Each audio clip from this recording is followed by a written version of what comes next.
timu kubwa. Chelsea timu yenye ilikuwa. Lakini tuachane na mada. Juu Aston Villa iligonga ikakugonga. Sasa wakati tunabonga. Lakini Manchester tuko juu. Sawa. Wacha hii story mingi bro. Wewe unajua mada yenye tuko nayo si mambo ya ball. Lakini wakitambua tu kama mchezo.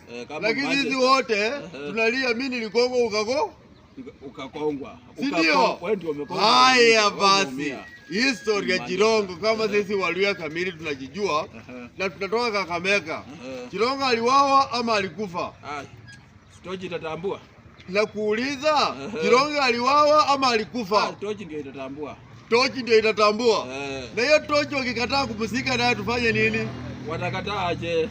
Hiyo tochi siku makaa inaisha ama Pedri. Wale walishughulika na kuua Chirongo. One by one. Wanaanza kuku? One by one. Wanaanza kufanya aje?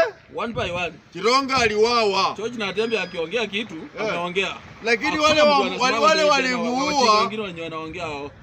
Wale walimuua tunawajua? Tunawajua. Lakini hatuwatambui. Lakini tochi yenyewe ifanye nini? Inatambua. Kuna serikali hapa Kenya. Ati wamesema wataka kuchange katiba. Ndio Ruto aongoze miaka 70.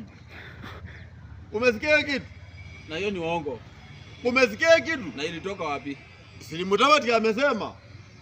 Wani Mudavadi ndio mama yake. Lakini Chirongo tochi itamulika nani alikuua na wote wataenda one by one. Hata ukiwa kwa serikali hatutaki kujua. Lakini mwisho ni kuwa one by one. Finished.